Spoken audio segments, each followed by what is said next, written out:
বিশ্ব স্বাস্থ্য সংস্থার তথ্য মতে দক্ষিণ এশিয়ার দেশগুলোর মধ্যে বাংলাদেশে মুখ ও দাঁতের সমস্যা তুলনামূলকভাবে অনেক বেশি। দুঃখজনকভাবে বলতেই হয় যে আমাদের দেশের জনগণের মাঝে এই দাঁতের ব্যাপারে সচেতনতার প্রবণতাটা অনেকটাই কিন্তু কম। আজ আমরা কথা বলবো মুখ ও দাঁতের স্বাস্থ্য বিষয়ে, যেটি আমরা প্রায়শই কিন্তু অবহেলা করে থাকি, কিন্তু এটি আমাদের পুরো শরীরের সুস্থতার সাথে ওতপ্রোতভাবে জড়িত। সুপ্রিয় দর্শক, আপনাদের সবাইকে আমন্ত্রণ জানাচ্ছি এখন টিভি নিয়মিত আয়োজন আরোগ্য নিকেতনে। আমি নুসরাত জাহান দীপা আপনাদের সঙ্গে রয়েছি। আমাদের আজকের আলোচ্য বিষয় হচ্ছে বাংলাদেশের প্রেক্ষাপটে মুখ ও দাঁতের স্বাস্থ্য। আর এই গুরুত্বপূর্ণ বিষয়টি নিয়ে কথা বলার জন্য আমাদের সঙ্গে আজ স্টুডিওতে উপস্থিত রয়েছেন দুজন অতিথি। পরিচয় করে দিচ্ছি অনুষ্ঠান শুরু করবার পূর্বেই। আমাদের সঙ্গে রয়েছেন doctor Shakhawat Hossain Sayanta, dean dental faculty, Bangladesh medical বিশ্ববিদ্যালয়, এবং সেই সাথে ম্যাক্সিলোফেশিয়াল সার্জন তিনি। আমাদের সঙ্গে আরও একজন অতিথি রয়েছেন, তিনি হলেন অধ্যাপক doctor Mahmuda Akter, chairman oral and maxillofacial surgery বিভাগ, বাংলাদেশ মেডিকেল বিশ্ববিদ্যালয়। আপনাদের দুজনকে স্বাগত জানাচ্ছি আমাদের আজকের অনুষ্ঠানে। ধন্যবাদ। আমি প্রথমেই ডক্টর শাখাওয়াত হোসেন সায়ন্ত আপনাকে দিয়ে আমাদের আলোচনা শুরু করতে চাই। প্রথমে আপনার কাছে জানবো, বাংলাদেশের মানুষ আসলে তাদের মুখ ও দাঁতের ব্যাপারে কতটুকু সচেতন বা সচেতন নয় বলে আপনার কাছে মনে হয় কিনা? ধন্যবাদ আপনাকে। বাংলাদেশে মুখ ও দাঁতের স্বাস্থ্য যেটা, এটা একটু অবহেলিত এবং জেনারেল পিপলও একটু অসচেতন। আগে এটা অনেক বেশি অসচেতন ছিল, এখন মিডিয়ায় প্রচারের ফলে এবং মানুষের মধ্যে স্বাস্থ্য সচেতনতা, শিক্ষার রেট বাড়াতে কিছুটা সচেতনতা বেড়েছে, কিন্তু তারপরেও সময় মতো যে ডেন্টাল চেক আপ দরকার, এর আগে তার রেগুলার বেসিসে মুখ ও দাঁতের যে যত্ন দরকার, সেই যত্নটা সঠিক নিয়মে দরকার এবং চিকিৎসাটা সঠিক সময়ে না করালে কি ক্ষতি হতে পারে সেটা মাথায় রেখে যে সঠিক সময়ে ডেন্টাল চেক আপের জন্য পার্শ্ববর্তী হসপিটাল বা ডেন্টিস্টের কাছে যাওয়া দরকার, সেইটার প্রবণতা এখানে অনেক কম। কারণ হচ্ছে খুব গুরুত্ব দেয় না মুখের স্বাস্থ্যটাকে। অনেকে মনে করে যে দাঁতে ব্যথা হলে দাঁত ফেলে দিব বা সমস্যা, এইটা একটা। দ্বিতীয় হলো যে আর্থিক একটা বিষয় থাকে। ডেন্টাল ট্রিটমেন্ট কম্পারেটিভলি অন্য চিকিৎসার তুলনায় একটু ব্যয়বহুল, ফলে যারা করাতে চায় তারাও ওই কারণে অনেক সময় ভাবে। কিন্তু পাশাপাশি আবার তাদের জন্য যে সরকারি হাসপাতালে ব্যবস্থা আছে, সেইখানে তাদের আস্থাটা আবার কম। সরকারি হাসপাতালে কিন্তু বাংলাদেশে উপজেলা হেলথ কমপ্লেক্স পর্যন্ত সব জায়গায় ডেন্টাল সার্জন আছে এবং চিকিৎসার মোটামুটি ব্যবস্থা আছে। সব জায়গায় পূর্ণাঙ্গ ব্যবস্থা না থাকলেও মোটামুটি ভালো ব্যবস্থা আছে, যদি সেটা ঠিকভাবে করা হয় আর কি, পালন করা হয় দায়িত্ব। সেই ক্ষেত্রে ওইখানে যদি মানুষ যায় তাহলে কিন্তু চিকিৎসা পায়। কিন্তু আমাদের দেশে বেসিক ট্রিটমেন্টটা তো তারা পেতে পারে, কিন্তু সাধারণের মধ্যে বিশেষ করে মধ্যবিত্ত এবং একটু আপার ক্লাসে এরকম একটা ধারণা কাজ করে যে সরকারি হাসপাতালে খুব ভালো চিকিৎসা পাবো কিনা, ওইখানে গেলে তারা একটু দায়িত্বশীল আচরণ করবে কিনা, সেই জন্য অনেকে যেতে চায় না। কিন্তু ব্যবস্থা কিন্তু আছে এবং মানুষ যদি যায় তাহলে এখানে চাপ তৈরি হবে, চাপ তৈরি হলে চিকিৎসা পদ্ধতিও উন্নতি হবে। এইসব কারণে অসচেতনতা এবং এই যে ব্যয়বহুল চিকিৎসা সব মিলিয়ে এটা একটা দিক। আর একটা হচ্ছে ডেন্টিস্ট্রি যে খুব গুরুত্বপূর্ণভাবে সরকারি খাতে এটার যে এক্সপ্যানশন দরকার। ডেন্টাল বলতে একটা হলো ডেন্টালের সাধারণ চিকিৎসা, পাশাপাশি এর তো অনেকগুলো ব্রাঞ্চ। আপনার সেই ব্রাঞ্চগুলির মধ্যে ধরেন মুখের ক্যান্সার, মুখের ক্ষত বা অন্যান্য যে oral and maxillofacial surgery related রোগ, কনজারভেটিভ ডেন্টিস্ট্রির জন্য আলাদা স্পেশালিটি আছে, এই যে ফিলিং, রুট ক্যানেল সহ এন্ডোডন্টিক ট্রিটমেন্ট, কনজারভেশন। অর্থোডন্টিক ট্রিটমেন্টের জন্য আপনার যে আঁকা বাঁকা দাঁত, চোয়ালের অসামঞ্জস্য, এগুলোর জন্য যে ট্রিটমেন্ট আছে সেটা। প্রস্থোডন্টিক্স, সেটার জন্য আপনার রিহ্যাবিলিটেশন বা দাঁত পুনরুস্থাপন করা, ফাংশনাল রিহ্যাবিলিটেশন, অ্যাস্থেটিক রিহ্যাবিলিটেশন, সেটার বিষয় আছে। বাচ্চাদের দাঁতের যত্ন এবং চিকিৎসা একেবারেই অবহেলিত, কিন্তু এটার জন্য আলাদা একটা ব্রাঞ্চ আছে। এই সব সাবজেক্টে কিন্তু আপনার FCPS, MS, MD এরকম ডিগ্রি আছে, PhD। ফলে অনেকগুলা ব্রাঞ্চ। সবাই সাধারণ অর্থে শুধু ডেন্টাল বলতে মনে করে ডেন্টাল, কিন্তু এটা তো অনেক ব্রাঞ্চ এবং স্পেশালাইজেশন, সুপার স্পেশালাইজেশন। এখন এই সব ডাক্তারই কিন্তু অন্তত জেলা লেভেল পর্যন্ত সরকারিভাবে পদ সৃষ্টি এবং ওই স্পেশালাইজড ডক্টরের যে পদায়ন দরকার সেইখানে যথেষ্ট মনোযোগ সরকারি লেভেল থেকেও পায়নি। এরা এখনো পর্যন্ত ডেন্টাল সার্জন পোস্ট ক্রিয়েট করে উপজেলা লেভেল বা বিভিন্ন জায়গায় রেখেছে। সেখানে যে স্পেশালাইজড ডক্টর যেহেতু এখন পোস্ট গ্রাজুয়েশন আছে এবং ডিগ্রিপ্রাপ্ত ডাক্তারের সংখ্যা একেবারে কম নয়, এদেরকে পদায়ন করলে মানুষ আরও বেটার হেলথ সার্ভিস পাবে। কারণ একজন জেনারেল ডেন্টিস্টের ট্রিটমেন্ট আর স্পেশালাইজড ডক্টর ডেন্টিস্টের মধ্যে আবার সুপার স্পেশালাইজেশন করলে যেই চিকিৎসাটা সেটা তো সমান না।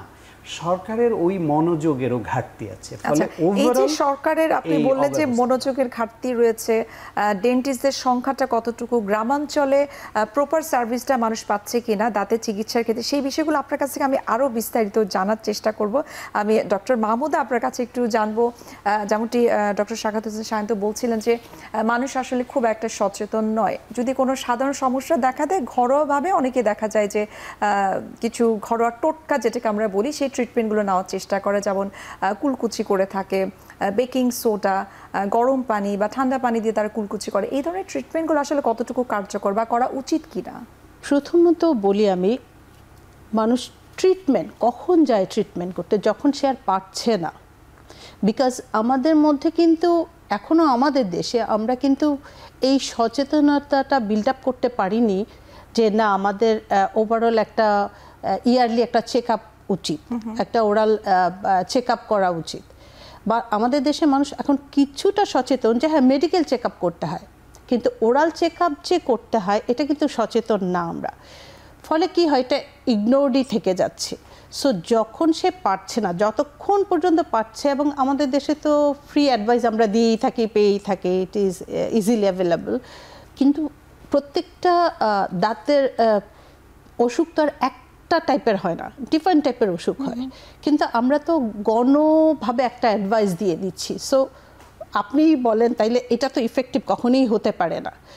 সো আসলে আমাদের দুইটা জিনিস করতে হবে, যেটা সাখাওয়াত হোসেন শান্ত যেটা বললো, যে প্রথমে আমাদেরকে যে দাঁতের ট্রিটমেন্টের ব্যাপারে আমাদেরকে অ্যাওয়ার্ড তৈরি করতে হবে, এবং গভর্নমেন্ট লেভেল থেকে যদি এরকম কোনো স্ট্র্যাটেজি থাকে যে না বছরে একবার সবাইকেই জেনারেল চেক আপ করতে হবে, বা এই অ্যাওয়ারনেস প্রোগ্রামটাকে যদি আমরা একদম রুট লেভেলে নিতে পারি, এবং পেশেন্ট যখন জানবে যে না শুধু আমি লবণ পানি বা এই বেকিং সোডা দিয়ে আসলে এটা ট্রিটমেন্ট হবে না, তখন ডেফিনেটলি সে আর্লিতেই হয়তো বা ডাক্তারের কাছে যাবে। আচ্ছা, এবং এই সচেতন হওয়াটা নিশ্চয়ই ছোটবেলা থেকেই শুরু করা উচিত, এবং পরিবারের সদস্য যারা রয়েছে তাদের বাচ্চাদের দাঁতের যে ব্যাপারে, যেমন দুধ দাঁতের কথা যদি আমরা বলি, দুধ দাঁত নিয়ে কিন্তু আমরা প্যারেন্টসরা খুব একটা সচেতন থাকে না যে এটাকে যত্ন করার কিছু নাই।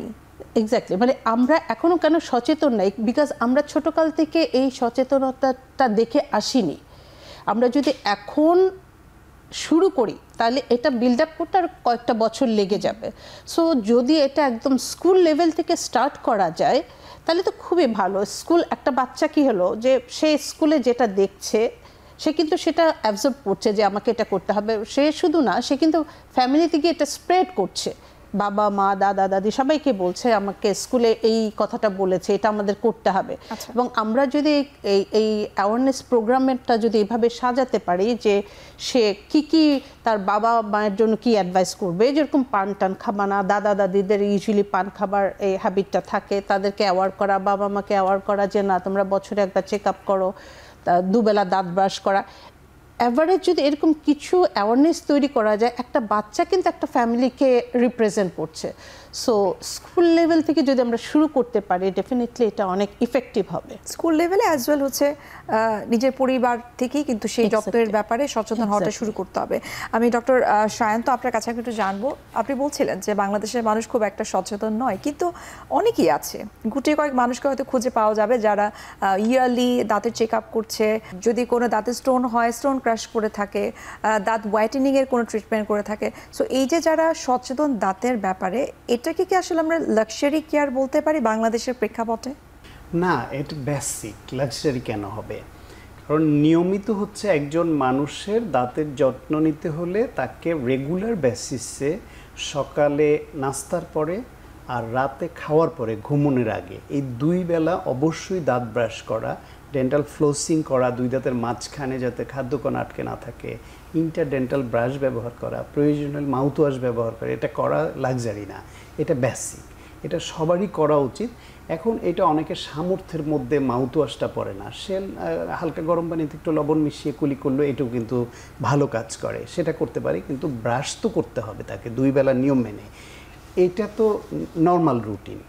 সেইভাবে সবার সচেতনভাবে এই যে কেয়ারটা, তারপর হচ্ছে বছরে অন্তত 2 বার কোনো প্রবলেম না ফিল করলেও ডেন্টিস্ট দিয়ে চেক আপ করা। তাতে সুবিধা হয় কি, ইন্টারডেন্টাল স্পেসে অনেক সময় 2 দাঁতের মাঝখানে খাদ্যকণা জমে ওইখানে কিছু ক্ষতি করতে পারে নিজের অজান্তে।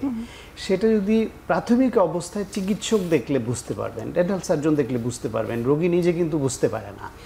তিনি যদি আর্লি স্টেজে ডিটেক্ট করে এটার যদি প্রবলেমটা সলভ করতে পারেন, চিকিৎসা করতে পারেন, তাহলে খরচ কম, কষ্ট কম, ক্ষতি কম হলো, সময় কম লাগে, সব দিক থেকে ভালো। একটা এক্সাম্পল দিই, একটা দাঁতের সিম্পলি একটা ফিলিং করতে 1 দিনে হয়ে যায়, ব্যথা মুক্ত এবং দাঁতের স্ট্রাকচার রেস্টোর হয়ে যায়, খরচ কম। এই দাঁতটাই যখন ব্যথা শুরু হয়ে যায় তখন চিকিৎসকের ডেন্টিস্টের কাছে যায় বেশিরভাগ মানুষ, তখন দেখা যায় এটার ফিলিং হচ্ছে না, রুট ক্যানেল ট্রিটমেন্ট বা এন্ডোডন্টিক ট্রিটমেন্ট করতে হচ্ছে, তখন এটার ব্যয় অনেকখানি বেড়ে গেল। সেই দাঁতটাকে রেস্টোর করার জন্য বেশিরভাগ ক্ষেত্রে আবার ক্যাপ বসাতে হচ্ছে, প্রস্থেসিস, সেটার জন্য খরচ বেড়ে গেল, দাঁতের স্ট্রাকচার দুর্বল হলো, তার ইনজেকশন দিতে হচ্ছে, একটু পেইনফুল প্রসিডিউর অনেক সময় কিছুটা হয়, সময় বেশি লাগে। ফলে যত আর্লি হবে তত ভালো। এখানে বরং সচেতনতা নিয়ে আমি মাহমুদা ম্যাডাম যে কথাটা বললেন ওর সঙ্গে আর 2 একটা কথা অ্যাড করি। এই যে আমাদের অভ্যাস, এটা 2ভাবে আসে। একটা হলো পরিবার থেকে যে অভ্যাস তৈরি হওয়া ছোটোবেলা, যেটা আপনি বলছিলেন, আর একটা হলো শিক্ষার মাধ্যমে।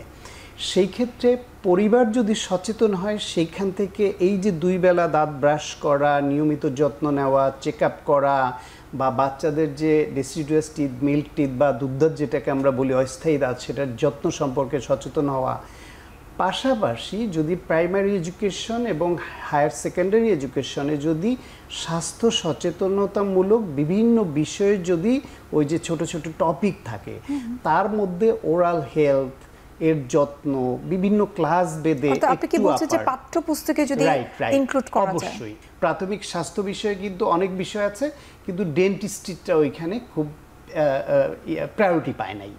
সেই ক্ষেত্রে যে ওরাল ক্যান্সার প্রিভেনশনের বিষয়গুলো যে যোগ করা হয়, এইটা একটা। আর একটা হচ্ছে বিভিন্ন সমিতি, অ্যাসোসিয়েশন, মিডিয়া যেরকম সচেতন করছে, তাদের আরও এই যে হেলথ প্রোগ্রাম এবং অ্যাওয়ারনেস প্রোগ্রামটা বাড়ানো।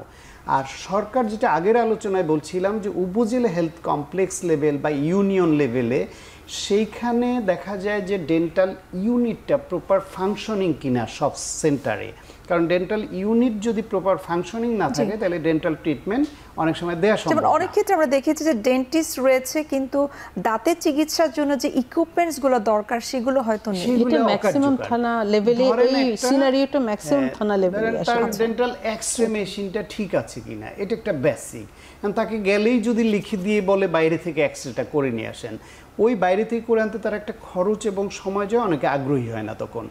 তার চিকিৎসার যেই সাপোর্টটা দরকার, ম্যাটেরিয়াল, তার ইকুইপমেন্টস, তার এই যে ডেন্টাল ইউনিট ফাংশন করা, ডাক্তার আছে কিন্তু এখানে পর্যাপ্ত সুবিধা না থাকাতে, সুবিধাও কিন্তু ছিল কিন্তু নষ্ট হয়ে থাকে, সেটা প্রপার ম্যানেজমেন্ট মেইনটেনেন্সটা হয় না, তখন তাকে হয়তো প্রাইভেট চেম্বারে যেতে বলা হলো, কারণ এখানে উপায় নাই। তো সরকার যদি এই সব দিকে মনোযোগ দেয়, আমাদের যা আছে সেটাও যদি প্রপার মেইনটেনেন্স হয় এবং প্রপার ইউটিলাইজেশন হয়, অ্যাপ্লিকেশন হয়, তাহলে কিন্তু অনেক ভালো সার্ভিস দেওয়া এই ব্যবস্থার মধ্যেও সম্ভব। আচ্ছা, আমি এই জায়গাটাতে আবার ফিরে আসব। আমি ডক্টর মাহমুদা আপনার কাছে একটু জানবো, ছোট বাচ্চাদের দাঁত যেন ভালো থাকে, সুস্থ থাকে, সেই সম্পর্কে তারা যেন সচেতন থাকে, সেক্ষেত্রে আসলে কি কি ইনিশিয়েটিভ নেওয়া যেতে পারে? সেটা কি স্কুলে কোনো ফ্রি ক্যাম্পিং এই ধরনের কোনো কিছুকে করা যেতে পারে কিনা, বা তার সাথে আর কোন কোন বিষয় আমরা অ্যাড করতে পারি? আচ্ছা, আমাদের ওরাল ক্যান্সার সোসাইটি, আমাদের যদিও এটা oral cancer society, oral cancer নিয়ে আমাদের মেইন ফোকাস পয়েন্টটা হচ্ছে ওরাল ক্যান্সার। ইভেন দেন আমরা কিন্তু স্কুল প্রোগ্রামটা করি, যে বিভিন্ন চেষ্টা করছি যে বিভিন্ন জায়গায় কয়েকটা স্কুল আমরা করেছি এই অ্যাওয়ারনেসটা বিল্ড আপ করার জন্য। বাচ্চাদের মধ্যে আমরা ওদের মধ্যে কিছু টুথব্রাশিংটা প্রপারলি কী করে ব্রাশিং করতে হয়, দিনে সাক্ষাৎ যেটা বললো যে 2 বার করতে হয়, কিভাবে করবে, পেস্টটা কিভাবে ইউজ করবে, কতটুকু নিবে, এবং সেই সাথে আমরা যেরকম ওদের একটু ইন্টারভিউ নেওয়ার চেষ্টা করি যে বাড়িতে কে কে তোমার পান সুপারি খাচ্ছে, তুমি গিয়ে বলবে। সো আমরা আমাদের অর্গানাইজেশন থেকে আমরা ট্রাই করছি, কিন্তু এটা তো এত বড় দেশের মধ্যে একটা অর্গানাইজেশনের পক্ষে আসলে পুরো কভার করা সম্ভব না। আর সবচেয়ে বড় জিনিস যে আমি বললাম যে আমি যদি জানি যে আমি আমার মুখের যত্নটা নিলে আমার দাঁত ভালো থাকবে, আমার স্বাস্থ্য ভালো থাকবে, ডেফিনেটলি আমি যাব। হ্যাঁ, এখানে একটা পয়সার মানে মনিটর একটা ব্যাপার আছে। সো সেটা গভর্নমেন্ট কীভাবে করবে, আই থিঙ্ক সাক্ষত হোসেন শান্ত সেটা হয়তো ডিসকাস করবে। বাট এই যে মানুষের মধ্যে এই ফিলিংসটা তৈরি করা যে না, আমি যদি চেক আপ করাই তাইলে আমার দাঁতগুলো ভালো থাকবে, আমি অনেক দিন ভালো থাকবো। সো আসলে এইগুলা অ্যারেঞ্জ করার জন্য যেই সাপোর্টটা দরকার সেটা কিন্তু একটা বিশাল কাজ। আমি একটা পেরিফেরিতে যাব, ওখানে আমার কি সাপোর্টটা থাকবে। সো গভর্নমেন্ট থেকে যদি এরকম কোনো পলিসি থাকতো যে হ্যাঁ এই ক্যাম্পগুলো যেরকম ডিস্ট্রিক্ট লেভেলে ডিসি হোক বা থানা লেভেলে যদি এরকম কেউ থাকেন যে না ওনারা এগুলো অর্গানাইজ করে দেবেন, তাইলে আমরা কিন্তু অন্যদিকে ফোকাস করতে পারি। কিন্তু এই যে আমাদেরকেই অ্যারেঞ্জ করতে হবে, আমাদেরকেই অ্যাওয়ার করতে হবে, ফলে মনে হয় কি আউটকামটা একটু কম হয়। এবং এই আমার কাছে মনে এটা সার্বিকভাবে আসলে সবাইকে সচেতন হওয়া উচিত। আপনি যেমনটা বলছিলেন যে আপনারা অ্যারেঞ্জ করছেন, এবং সেক্ষেত্রে কিন্তু স্কুলেরও দায়িত্ব পড়ে যে আমরা ইয়ারলি হয়তো একবার কি দুইবার আমরা এই ধরনের আমরা যেরকম একটা প্রোগ্রাম বলে আসলাম, এখন ওনারা যদি যে প্রত্যেক বছর এটা যদি কন্টিনিউ করতেন যে ঠিক আছে এই বছর আপনারা এসছেন, নেক্সট ইয়ারও আপনারা আসবেন, বা মানে ওনারাও যদি এই ব্যাপারে একটু সচেতন হতেন। বাট এটা যে আমি ওনাদেরকে একা দোষ দিব তা নয়, যে বললাম যে আমরা সবাই মিলে আসলে কাজটা করতে হবে। আপনার কথা শুনে আমারও মনে হলো যে আমরা আউটপুটটা কমপ্লিটলি পেতে পারি সার্বিকভাবে যদি ধরেন আপা ওরাল ক্যান্সার সোসাইটির কথা বললেন, তো এর বাইরেও বাংলাদেশ ডেন্টাল সোসাইটি এবং আরো অনেক অর্গানাইজেশনকে কাজ করতে হবে, আরো অনেক অর্গানাইজেশন ডেন্টিস্ট্রিতে তারাও করছে। কিন্তু আমাদের সবার এটা আরো বাড়াতে হবে। প্লাস হচ্ছে কমিউনিটি বেসড এইসব যে সার্ভিসটা আর স্কুল প্রোগ্রাম, এইখানে সরকারিভাবেও যদি স্থানীয় প্রশাসন যদি এখানে ইনভলভ হয়, যে তারা এখানে এটা অ্যারেঞ্জ করার ব্যাপারে তারা একটা দায়িত্ব পালন করবে। আমরা এক্সপার্ট হিসেবে ওইখানে যাব, গিয়ে আমরা টেকনিক্যাল সাপোর্ট দেওয়া, চিকিৎসা দেওয়া, পরামর্শ দেওয়া, অ্যাওয়ারনেস বাড়ানো, মোটিভেশনাল সব কিছু এই বিষয়ে যদি আমরা থাকতে পারি, আর ওইখানে কিছু ফাইন্যান্সিয়াল বিষয় থাকে, প্রচারের বিষয় থাকে, ওইখানে অ্যারেঞ্জ করার বিষয় থাকে, আমরা ইউজুয়ালি সেটা করি কোনো সমিতির মাধ্যমে বা স্থানীয় জনপ্রতিনিধিদের মাধ্যমে আমরা অনেক সময় করি। এইখানে যদি স্থানীয় প্রশাসনের ইনভলভমেন্টটা থাকে তাইলে এটা আরো বেশি হতে পারে। যেটা আপনি বলছেন যে যদি থাকে দ্যাট মিন্স হচ্ছে এখানে কিছুটা গ্যাপ রয়েছে, সেই গ্যাপটা কি রয়েছে সেটাই জানার চেষ্টা করব। একটা বিরতির সময় হয়ে গেছে, আমরা বিরতি নিচ্ছি।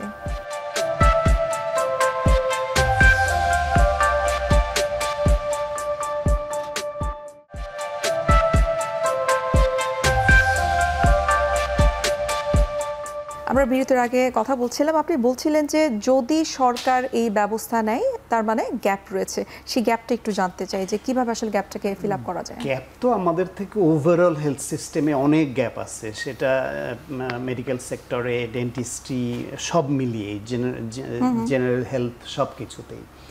সেই গ্যাপটা ওভারকাম করার জন্য গভর্নমেন্ট লেভেল থেকে এবং প্রাইভেট সেক্টর থেকে এই নানান দিক থেকে অর্গানাইজেশনে এইসব প্রচেষ্টা চালিয়ে যেতে হবে।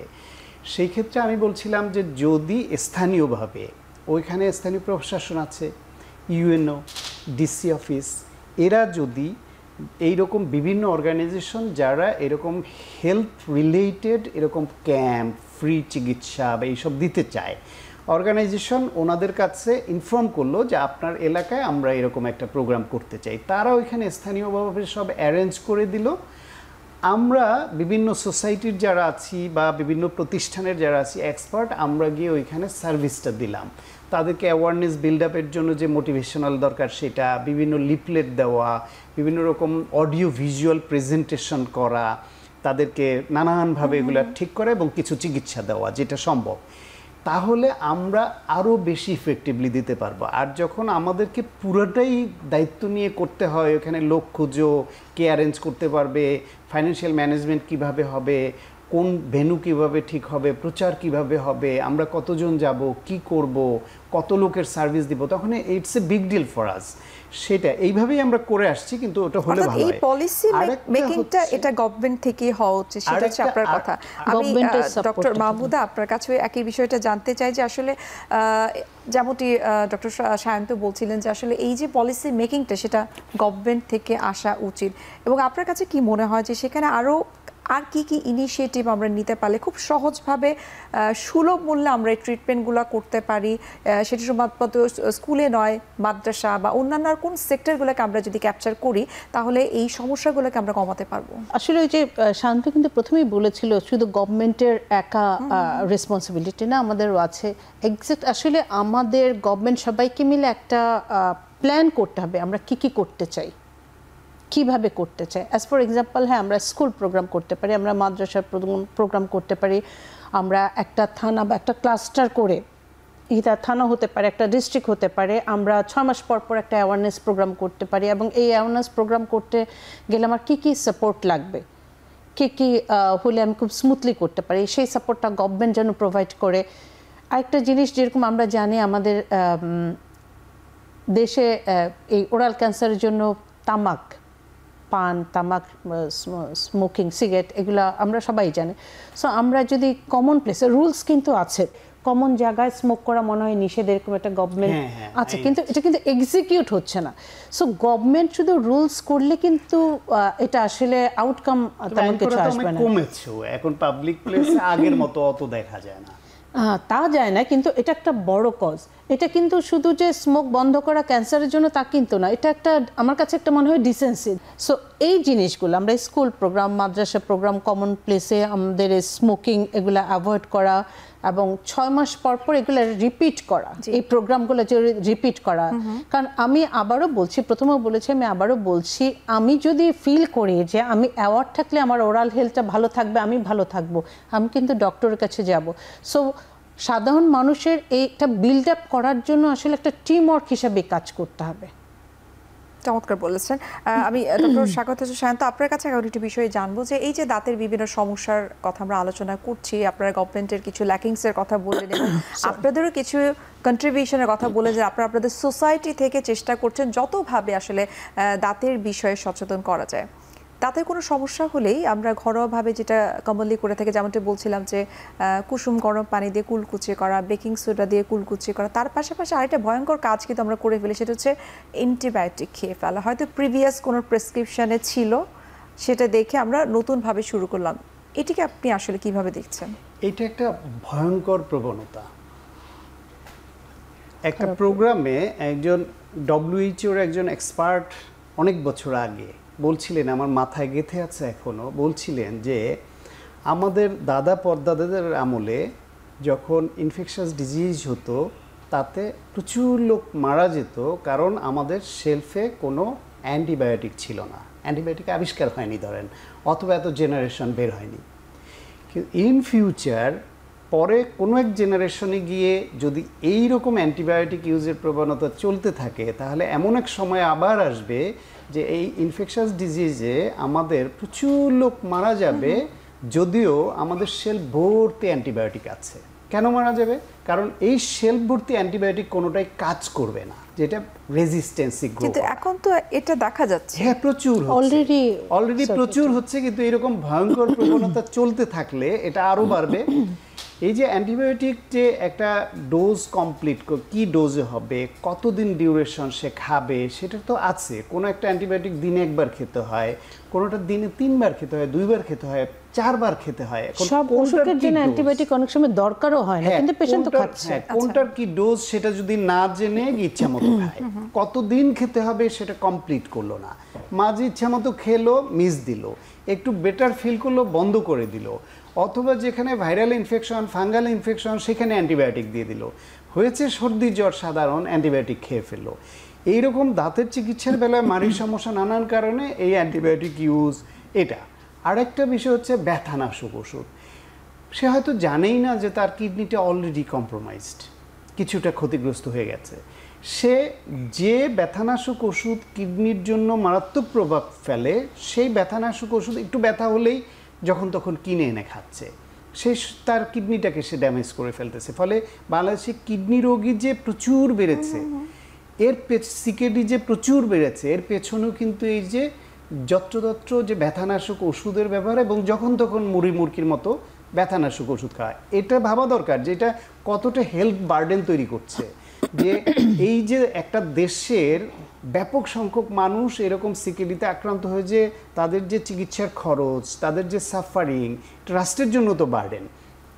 আর সরকারের দায়িত্ব নিয়ে আরেকটা মানে কি করণীয় সেটা নিয়ে একটা আইডিয়া দিই। একটা এই যে আমরা এতক্ষণ ধরে বললাম যে আমরা বিভিন্ন অর্গানাইজেশন, বিভিন্ন গ্রুপ, গোষ্ঠী, সচেতনতামূলক ক্যাম্প, এটা সেটা করছি, এটা কেন দরকার হচ্ছে? কারণ আমাদের দেশের জনগণ সচেতন না।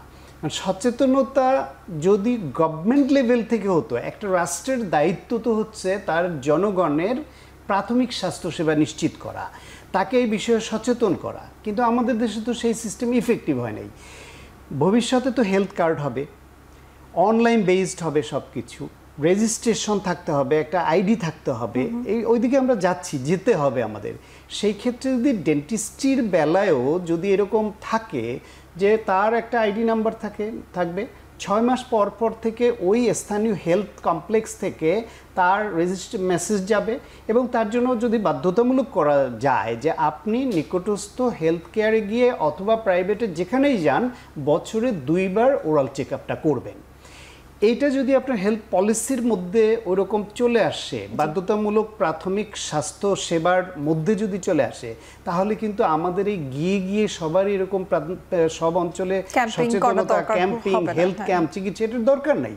এটা করছি আমাদের দেশে এখনো এই সিস্টেম ডেভেলপ করে নাই বলে। পৃথিবীর বিভিন্ন দেশে, উন্নত দেশগুলোতে তাকান, সেখানে তো আপনার রেফারেল সিস্টেম ডেভেলপ করেছে, প্রাইমারি হেলথ কেয়ার ম্যান্ডেটরি, এবং সরকার সেটা দিচ্ছে, নিশ্চয়তা সহকারে প্রোভাইড করছে। আমাদের দেশে সেটা কাগজে কলমে আছে, অনেক ক্ষেত্রে বাস্তবে প্রয়োগ নেই। এবং যেখানে যেখানে ল্যাকিং আছে যে ওরাল হেলথ নিয়ে, সেটাকে যদি ইনক্লুডেড করা হয় এবং বাধ্যতামূলক করে ওইভাবে ভবিষ্যৎ বাংলাদেশে আমরা চিন্তা করি। এখন যেরকম গণ অভ্যুত্থানের পরে পরিবর্তিত বাংলাদেশে আমাদের অনেক স্বপ্ন দেখানো হচ্ছে, আমরা কিন্তু স্বপ্ন দেখে ফেলেছি। এখন এই স্বপ্নটা কতটা ভঙ্গ করবে যারা ভবিষ্যৎ রাষ্ট্র পরিচালনায় আসবে সেটা আমরা জানি না। আমরা আশা করব যে ভবিষ্যৎ যে আধুনিক বাংলাদেশের রূপরেখা তারা দিয়ে আমাদের মধ্যে, জনগণের মধ্যে স্বপ্ন জাগিয়েছেন, তার মধ্যে এই প্রাইমারি হেলথ কেয়ার একটা অন্যতম প্রধান। আমরা সেই প্রত্যাশায় আছি এবং সেই স্বপ্নই দেখছি, যেমনটা আপনি বললেন যে ভবিষ্যতে যে এই যে হেলথ কার্ড ইস্যুটা যদি আমাদের হয়ে যায়, তাহলে আমরা স্বাস্থ্যের যে ধরনের যে আমাদের ডিজিজ ওরাল হেলথটা ইনক্লুডেড থাকে। কারণ সবাই কিন্তু আমরা চোখ, নাক, গলা সব ব্যাপারে সচেতন, শুধু ওরাল হেলথের ব্যাপারে আমরা কিন্তু এখনো সচেতন না। সো ওরাল ওই হেলথ কার্ডের মধ্যে আরো বেশি সচেতন হতে হবে। আমরা আরো বিস্তারিত আলোচনা করব, আরো একটা বিরতি নিচ্ছি।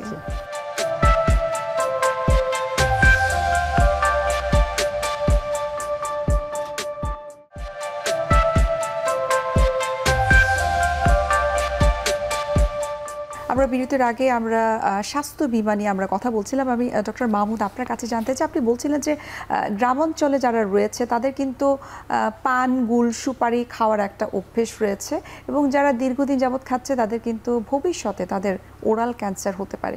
সেটি সম্পর্কে একটু জানতে চাই যে কিভাবে আসলে বন্ধ করা যেতে পারে, এবং যদি কারো ক্যান্সার হয় সেটার সাইন সিমটম কি? বন্ধ করা যেতে পারে সেটা তো অনেক বড় একটা হিস্ট্রি, বিকজ আমাদের ওই যে তারা তো এখনো জানছেই না আসলে কোনটা ক্ষতিকর এবং ক্ষতির পরিমাণটা কি, তারা প্রেডিক্টই করতে পারছে না। সো সেই একই জিনিসই আসছে যে আমাদেরকে তাদের এই কারণগুলা, যে কারণগুলার মূল ওরাল ক্যান্সারের মূল কারণই তো হচ্ছে, একটা প্রধান কারণ হচ্ছে গিয়ে সিগারেট, পান, চুন, সুপারি, এটা একটা বড় কারণ। আরও কিছু কারণ, যেহেতু ওরাল হেলথ নিয়ে আজকে প্রোগ্রামটা, যে আমরা ওই যে দাঁতের যত্ন নেই না, অনেকের মুখেই কিন্তু দেখা যাচ্ছে যে ভাঙা দাঁত থাকে, এবং সেই ভাঙা দাঁতের শার্পনেসের জন্য মুখের মধ্যে ঘা হচ্ছে, এবং এটা উনি খুব একটা সিরিয়াস বলে উনি নিচ্ছেন না। আবার হয়তো উনি একটা আর্টিফিশিয়াল ডেঞ্চার, যে দাঁত আলগা দাঁত যেটা লাগায় সেগুলো পড়ছেন, সেটা হয়তো গ্রামের কোনো কোয়াকের কাছ থেকে উনি নিয়েছেন, যেটা প্রপারলি ফিট হয়নি, সেখান থেকে কিন্তু একটা ঘা হচ্ছে। সো এই জিনিসগুলা অনেক কারণ, এবং আমাদের দেশে মেয়েদের নিউট্রিশন একটা বড় ফ্যাক্টর, ম্যালনিউট্রিশনও কিন্তু ওরাল ক্যান্সার একটা বড় কারণ। সো এই বিষয়গুলা যে কারণ, এইগুলা কিন্তু আমাদের এই রুট লেভেলে মানুষদেরকে জানতে হবে। আচ্ছা, এই বিষয়গুলা জানানোর জন্য আমরা চেষ্টা করছি, ওই যেটাই বারবার আসছে, যে সেটা একটা সিস্টেম হতে হবে যাতে আমরাও খুব ইজি ওয়েতে ইজি গোয়িং হয় সিস্টেমটা। এবং সিমটমগুলো কী কী হয় পেশেন্টের মুখে যখন, বা যিনি এই পান চুন সুপারি খাচ্ছে, বা একটা ভাঙা দাঁত থাকছে, বা তার ম্যাল নিউট্রিশন হচ্ছে। এবং এইটার সাথে সরি আমি একটা পয়েন্ট অ্যাড করতে ভুলে গেছি, যেটা আরেকটা খুবই ইম্পর্ট্যান্ট একটা পয়েন্ট, সেটা হচ্ছে মুখের কিছু ঘা আছে যেটা কিন্তু আমরা প্রি মেলিগন্যান্ট লিশন বলি। সেটা কিন্তু একটা, যেরকম ডায়াবেটিস প্রেশার হলে অনেক সময় একদমই ভালো হয়ে যায় না, কন্ট্রোল করতে হয়, ম্যানেজ করতে হয়, ম্যানেজমেন্টে রাখতে হয়। সো এই লিশনগুলোও কিন্তু একটা ট্রিটমেন্ট স্ট্র্যাটেজির মধ্যে রাখতে হয়। যদি রাখেন তাহলে এইভাবেই উনি ভালো থাকেন, কিন্তু যদি না রাখেন এই লিশনগুলো কিন্তু আলটিমেটলি অনেক সময় ওরাল ক্যান্সার হতে পারে। সামান্য ঘাটা হয়ে থাকে সেখান থেকেও ক্যান্সার হতে পারে, সেখান থেকেও কোনো মেজর কোনো ডিজিজ হতে পারে যদি তিনি নিয়ন্ত্রণে না রাখেন, চিকিৎসা না রাখেন। মানে ওই যে আমি বললাম প্রেশার ডায়াবেটিসের মতো, যে এটাকে উনি কন্ট্রোলে রাখতে হবে, ফলো আপে থাকতে হবে। সো আমাদেরকে এই পেশেন্টদেরকে কারণগুলোর সাথে সাথে আমরা যদি আমরা অ্যাওয়ারনেস প্রোগ্রামে যখন যাই, আমরা আমাদের গ্রামের বাবা মা দাদা দাদি ওনাদেরকে যদি এইটুকু অ্যাওয়ার করতে পারি যে আপনার মুখে কোনো রকম এরকম যদি ঘা থাকে, যে আপনার মুখে সিম্পলি যে আমার কোনো ঘা নাই কিন্তু আমি খাওয়ার সময় আমার ঝাল লাগছে, আমি নর্মাল খাবারটা যে খাবারটা খেতে পারতাম সেটা এখন খেতে পারছি না। সো এই ধরনের যদি কোনো সিমটম থাকে, আপনি সরাসরি আপনার থানাতে বা উপজেলাতে যে ডেন্টাল সার্জন আছে সেখানে যাবেন। আরেকটা জিনিস ভুল হয় কি, অনেক সময় ওনার মুখে হয়তো ঘাটা আছে, উনি কিন্তু গিয়েছেন ডক্টর কাছে গিয়েছেন, কিন্তু তখন হয় কি উনি হয়তো বা এই ঘাটাকে অ্যান্টিবায়োটিক দিচ্ছেন, ওষুধ দিচ্ছেন, কিন্তু এটা তো অ্যান্টিবায়োটিক দেওয়ার মতো ওষুধ না। সো সেখানেও কিন্তু একটা গ্যাপ আছে।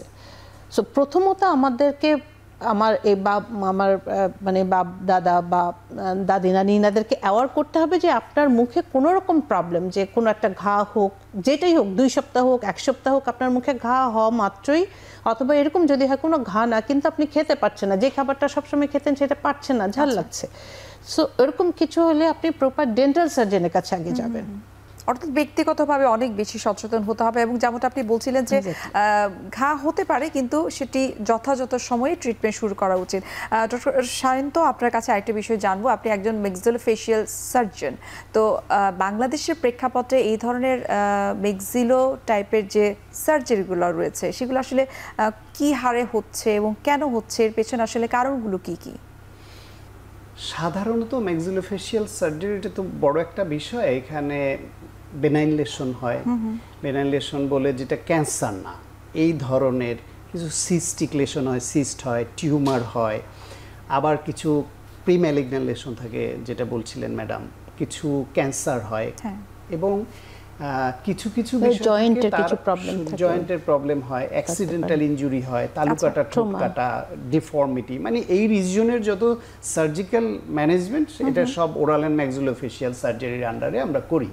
কিন্তু কিছু রোগ থাকে তার আসলে সুনির্দিষ্ট কারণ থাকে না, কিছু আছে যেটার ঠিক কারণটা জেনেটিক, কিন্তু কিছু প্রিডিসপোজিং ফ্যাক্টর বা রিস্ক ফ্যাক্টর থাকে। যেমন আমরা যদি ওরাল ক্যান্সারটাকে একটু গুরুত্বের সঙ্গে নিই, সেটার পেছনে ম্যাডাম যেটা বলছিলেন যে স্মোকলেস টোবাকো বা চিবিয়ে খাওয়ার যত রকমের তামাকজাত দ্রব্য আছে, সাদা পাতা, গুল, খৈনি, সুপারি কিন্তু ওরাল সাবমিউকাস ফাইব্রোসিস করে, এবং এটা আলটিমেটলি ক্যান্সারে টার্ন নেয় অনেকের ক্ষেত্রে নিয়ন্ত্রণে রাখতে না পারলে।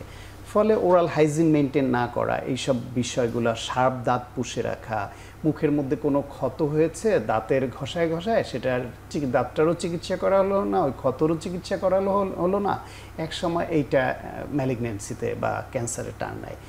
এরকম এইসব অনেক কারণ হয়। আর জেনারেল যে মানে ওরাল ক্যাভিটির জেনারেল যে ডিজিজ, ধরেন পেরিওডন্টাইটিস, জিঞ্জিভাইটিস, দাঁতের ব্যথা, সেগুলো হয় বেশিরভাগই হয় সিম্পলি অসচেতনতা এবং প্রপার টাইমে প্রপার কেয়ার না নেওয়ার কারণে তার যে ওই যে আমরা বারবার বলি যে 6 মাস পর পর চেক আপ করাবেন, সেটা যদি না করে, অনেক ক্ষেত্রে তার মানুষের কিন্তু শারীরিক বিভিন্ন যে রোগ ব্যাধি থাকে, সিস্টেমিক ডিজিজ বলি আমরা, সেই রোগ ব্যাধির ম্যানিফেস্টেশন হিসেবেও মুখে এরকম মুখের কিছু দুর্গন্ধ হওয়া, মুখে ঘা হওয়া, বিভিন্ন সমস্যা দেখা দেয়। আচ্ছা। ফলে এইটা একজন ডক্টরকে, ডেন্টাল সার্জনকে দেখিয়ে, রেজিস্টার্ড ডেন্টাল সার্জন, তার ন্যূনতম বিডিএস ডিগ্রি থাকতে হবে। এর উপরে যদি এমএস, এফসিপিএস এইসব ডিগ্রি থাকে তো আরও ভালো। তো ন্যূনতম বিডিএস ডিগ্রিটা আছে কিনা এবং বাংলাদেশ মেডিকেল অ্যান্ড ডেন্টাল কাউন্সিলের রেজিস্টার্ড ডেন্টাল সার্জন কিনে এইটা দেখে নেওয়ার জন্য আমি অনুরোধ করব। তার কাছে গিয়ে চেক আপ করাবেন এবং কোনো সমস্যা থাকলে তার এই সমস্যাটা কি লোকালি মুখের ওরাল ক্যাভিটির ভেতরেই সীমাবদ্ধ নাকি শারীরিক অন্য কোনো রোগের ম্যানিফেস্টেশন হিসেবে আসছে, তাহলে ওই ডেন্টাল সার্জনকে আবার এটাও বুঝতে হবে যে এই রোগীটা ওইখানে রেফার করা দরকার। তাহলে ওই ডিসিপ্লিন, তার যদি কিডনির সমস্যার কারণে হয় কিডনির চিকিৎসা লাগবে, লিভারের সমস্যা হলে লিভারের চিকিৎসা লাগবে, গ্যাস্ট্রোইন্টেস্টাইনাল কোনো প্রবলেম হলে সেই চিকিৎসা লাগবে, মেডিসিনের যে কোনো সমস্যা অন্য কোনো অর্গানের কারণে হলে চিকিৎসা লাগবে। ফলে এটা একটা সামগ্রিক ব্যবস্থাপনা। ওরাল ক্যাভিটি মানে শুধু মুখেই সীমাবদ্ধ সেটা না, আবার মুখের স্বাস্থ্য ঠিক না রাখলে এর কারণে আবার শরীরের অনেক রোগ ব্যাধি হবে। কারণ মুখটা হচ্ছে তো আমাদের শরীরের প্রবেশদ্বার, গেটওয়ে। তো আপনার যদি মুখে যদি জীবাণু ভর্তি থাকে, এইটা আনহেলদি থাকে, এখানে রোগ ব্যাধি বাসা বাঁধে, সেটা আপনি যে খাদ্য পানীয় গ্রহণ করছেন তার মধ্যে সেটা তো আলটিমেটলি আপনার শরীরের অনেক অর্গানকে ক্ষতিগ্রস্ত করছে। তার মানে দাঁতের সমস্যা থেকে শরীরের অন্যান্য মেজর অর্গানগুলো এফেক্টেড হতে পারে, কিডনির সমস্যা, লিভারের সমস্যা, নানাবিধ সমস্যা হতে পারে। এই সমস্যাগুলো নিয়ে আমরা আরেকটু বিস্তারিত আপনাদের কাছ থেকে জানার চেষ্টা করব যে কি কি সমস্যা হয় এবং কিভাবে সেটাকে আমরা প্রিভেন্ট করতে পারি। একটা বিরতির সময় হয়ে গেছে, আমরা বিরতি নিচ্ছি।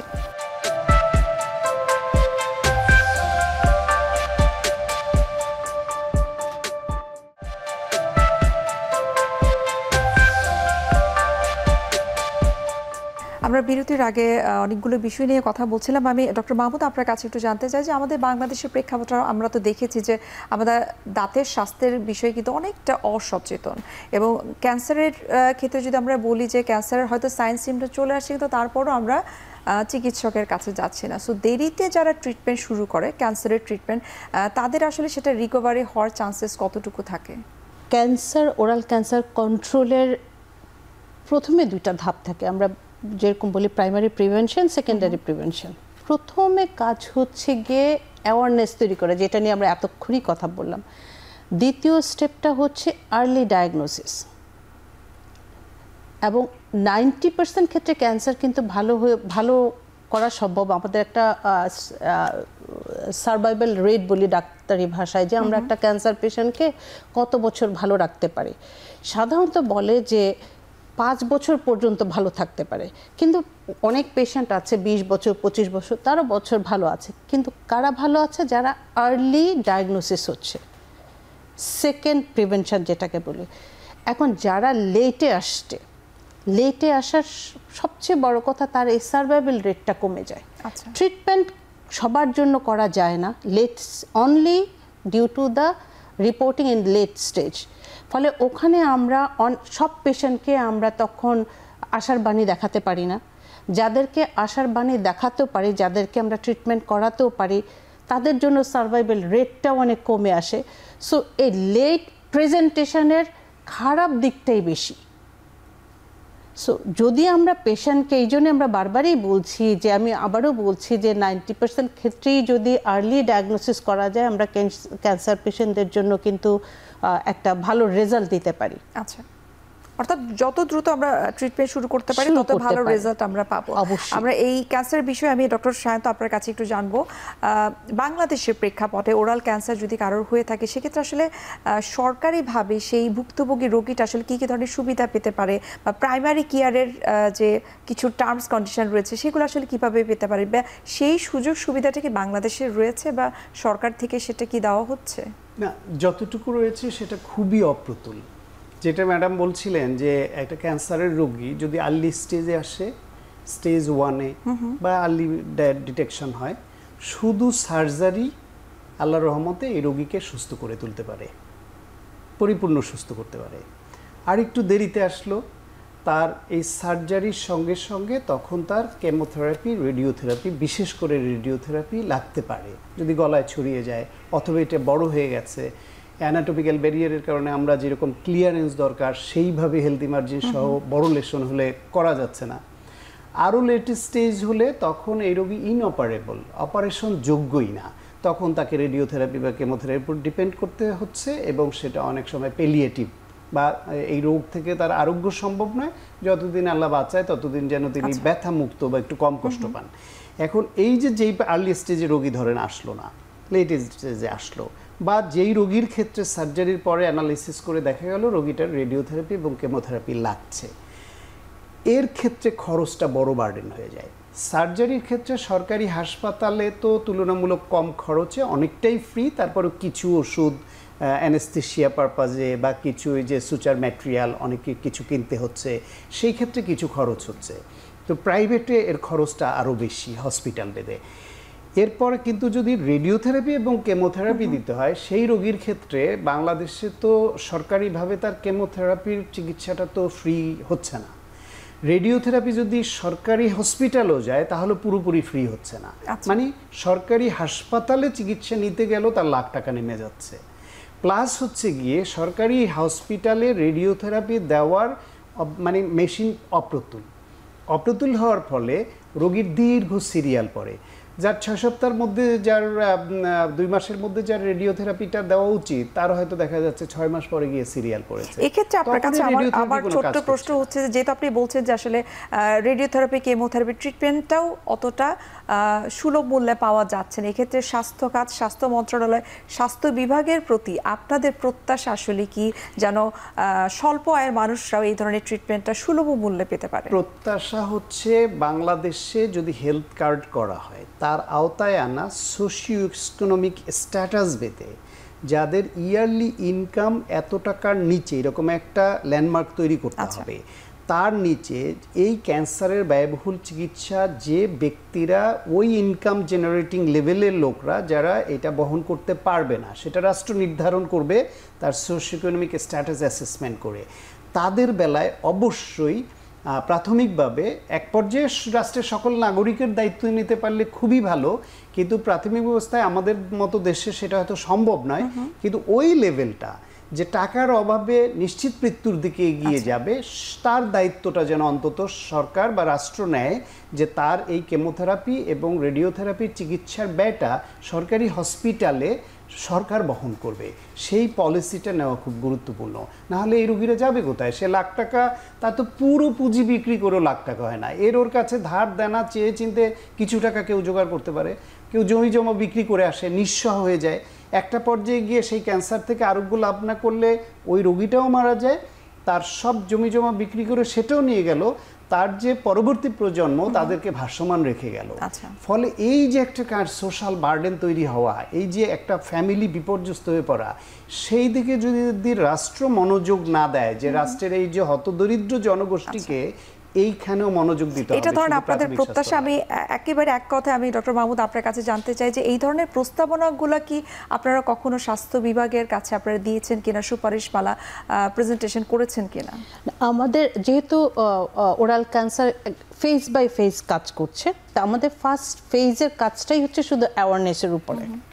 আমরা সেইটুকু একটা বেসলাইন তৈরি করতে পারলে আমরা সেকেন্ড ফেজে তখন যাব এই স্ট্র্যাটেজিগুলি গভর্নমেন্টের সাথে আমরা কীভাবে আর এই প্রোগ্রামগুলো আর একটু কোয়েন্সেস করা যায়, আরও ইফেক্টিভ করা যায়, সেটা আমাদের সেকেন্ড ফেজে আছে আর কি। এখন আমরা তথ্য আমি যোগ করি, না হলে আবার অসম্পূর্ণ থাকবে, সরকারের প্রতি অবিচার হবে। সেটা হলো ক্যান্সারের রোগীদের সমাজ কল্যাণ মন্ত্রণালয় অধিদপ্তরের মাধ্যমে 50,000 টাকা সম্ভবত এই পরিমাণ একটা ক্যান্সার চিকিৎসার পরে নির্দিষ্ট ফর্ম ফিল আপ করলে এটা দেয়। কিন্তু ওই টাকাটা পেতে অনেক সময় লাগে এবং ওইটা চিকিৎসার পরে পায়। এটুকুও যদি তারা চিকিৎসার পর্যায়ে শুরুতে পায় তাহলে কিন্তু এইটা তার চিকিৎসা হেল্প করে। এইটা উল্টা হচ্ছে, তার চিকিৎসা করাতে হচ্ছে তারপরে ডাক্তারের সার্টিফিকেট নিয়ে যেতে হচ্ছে, তারপরে এই টাকা তুলতে একটা সময় যাচ্ছে। তাকে যে উদ্দেশ্যে দেয়া তারপর আমরা হচ্ছে বলতে পারি এটাও এই মুহূর্তে অনেক বড় সাপোর্ট। আশা করি আপনারা যেই ধরনের কথাগুলো বললেন সেটা ভবিষ্যতে কাজে লাগবে এবং এটার ইমপ্লিমেন্টেশন হবে। আপনাদের দুজনকে অসংখ্য ধন্যবাদ, এত ব্যস্ততার মাঝেও আমাদেরকে সময় দিয়েছেন এবং অনেক অনেক তথ্য আমরা আজকে জানতে পেরেছি আপনাদের দুজনের কাছ থেকেই। আবারও ধন্যবাদ এখন টিভির পক্ষ থেকে। আপনাকে ধন্যবাদ এবং এখন টিভি কর্তৃপক্ষকে ধন্যবাদ এই জন্য যে এইরকম একটা গুরুত্বপূর্ণ বিষয়ে আমাদেরকে এই কথাগুলো মানুষের উদ্দেশ্যে বলার সুযোগ দিলেন, মানুষ যাতে সচেতন হয়। সুপ্রিয় দর্শক, এতক্ষণ আপনারা দেখছিলেন এখন টিভি নিয়মিত আয়োজন আরোগ্য নিকেতন এই অনুষ্ঠানটি। আজ এখানে বিদায় নিচ্ছি, দেখা হবে আবারও আপনাদের সঙ্গে। সে পর্যন্ত আপনারা সবাই ভালো থাকুন, সুস্থ থাকুন। আল্লাহ হাফিজ।